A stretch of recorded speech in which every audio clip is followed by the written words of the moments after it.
Students, कैसे हैं आप लोग? काफ़ी लंबे समय बाद मिल रहे हैं। चलिए देखते हैं टॉप 20 ईडियम्स जो एग्ज़ाम में पूछी जाती हैं। फर्स्ट वाला है एन आयरन विल। इसका मतलब होता है किसी चीज़ को करने की दृढ़ इच्छा, यानी strong determination. Second, an old flame. Old flame का मतलब होता है पुराना प्यार, यानी जो एक्स गर्लफ्रेंड या एक्स बॉयफ्रेंड होता है उसको बोला जाता है old flame. Relationship with someone in the past, मतलब अब उससे संबंध नहीं है, पुराना संबंध था पहले, अब नहीं है। Next, an old had on young shoulders. ये उस व्यक्ति को कहा जाता है जो मतलब कम उम्र का होता है ना, मान लो 13-14 साल का या कितने भी साल का, छोटा उम्र में, लेकिन बड़े की बात करे, बुजुर्गों जैसी बात करे, बहुत ही समझदारी वाली, इंटेलिजेंट ही लगभग होते हैं ये, ऐसे बच्चे को कहा जाता है। नेक्स्ट, ऑलिव ब्रांच, ये तो बहुत पुराना है।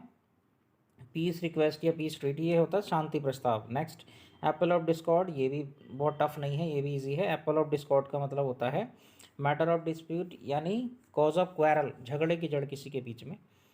एप्पल्स ऑफ वंस आइज का मतलब होता है वेरी लेवेबल, यानी आंखों का तारा या दुलारा, उसको बोल कहते हैं ना, मेरे राजा बेटा मेरा प्यारा बेटा।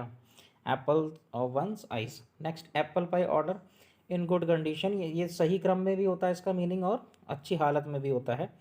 एट अ लॉस का मतलब क्या होता है? To be unable to decide, मतलब परप्लेक्स्ड है ना। परप्लेक्स्ड का मतलब होता है कन्फ्यूज्ड, वो कन्फ्यूज होता है, उसे ये नहीं पता रहता कि हमें सही क्या है, हमारे लिए गलत क्या है ना, दुविधा में होना है एक तरह से इसको। एट अ पिंच का मतलब होता है इन अ ट्रबल। पिंच कहते हैं ना, पिंच मत करो, यानी समस्या मत खड़ी करो, तो वहाँ से ईडियम एट अ पिंच का मतलब क्या है? इन अ ट्रबल, समस्या में होना। नेक्स्ट, एट आर्म्स लेंथ, ये तो स्टूडेंट्स हर घर में बोला जाता है बहुत ज़्यादा आपको। अगर आप एक व्यवहारिक घर में है, प्रैक्टिकल फैमिली में है, तो आपको बोला जाता है कि भाई यारी उतनी करनी चाहिए जितनी नुकसान ना दे, मतलब घुसे नहीं चले जाना किसी इंसान के अंदर, है ना। तो avoid becoming too friendly, avoid becoming too friendly मतलब बहुत ज़्यादा नज़दीक ही नहीं जाना चाहिए, यानी किसी से दूर रहना, इतने ज़्यादा नज़दीक किसी के भी नहीं जाना, इतनी मतलब नज़दीक नहीं जाना, दूरी बना के रखना, है ना। एट डैगर्स ड्रॉन, इसका मतलब होता है बहुत ज़्यादा दुश्मनी। एट ईज, ये तो बहुत ईज से ही पता लग रहा है आपको, आराम से, है ना। Free from pain and anxiety, सहूलियत, एकदम रिलैक्स्ड मोड में, है ना, बिना चिंता के।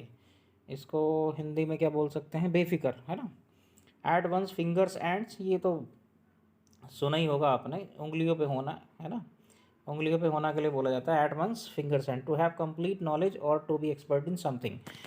Next, at one's wits end, ये भी वही है ना, जो अभी पीछे गया, एट लूज, एट लॉस वाला।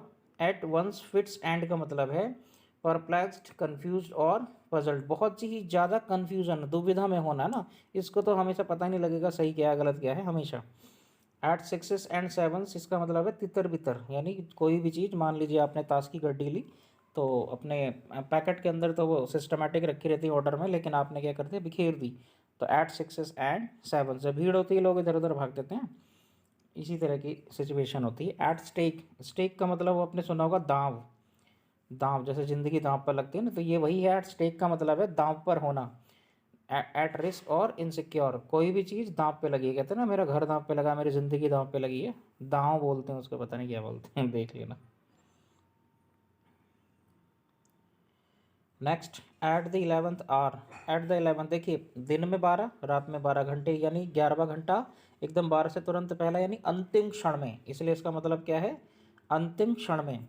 A man of straw, straw बोला जाता है भूसे को, तो जो खेत के अंदर अगर आपने भूसे का आदमी बना दिया, जैसे रावण होता है ना, बचपन में जला जला के भूसे का बना के जला देते हैं उसको, ऐसे ही, तो वो किसी काम का थोड़ी है, यूजलेस है बिल्कुल। A man with no voice और विल ऑफ हिज ओन, जिसकी खुद में कोई इज्जत ना हो, एकदम बेकार आदमी, बिना मतलब जिसकी कोई अहमियत ना हो, जिसकी कोई औकात ही ना हो, फिजूल आदमी, एकदम बेकार आदमी, उसको बोला जाता है man of straw. Next, a black sheep, an unlucky person या फिर बैड करेक्टर। देखिए जो भेड़ें आपने देखी होंगी वो ज़्यादातर झुंड में जो होती हैं वो वाइट होती हैं, तो उनमें अगर एक आध ब्लैक आ गई तो वो एक स्पॉट जैसा दिखता है, धब्बा जैसा दिखता है, तो इसीलिए वहाँ से याद कर सकते हैं कि ये अपने परिवार का धब्बा है ना, इसका चाल चलन ठीक नहीं है, करेक्टर है, लेके लेके भाग गया होगा, भाग गई होगी, है ना। या फिर वो व्यक्ति अनलकी है, अनलकी का मतलब वो मतलब क्या बोलते, अभागा है ना, दुर्भाग्य है उसके साथ में। लास्ट इडियम है एट अ स्नेल स्पेस। तो स्नेल आपने देखा ही होगा, घेंगा है ना, घेंगा ऐसा रहता है वो, रेंग रेंग के चलता है वो, ऐसा वाला ना, ऐसे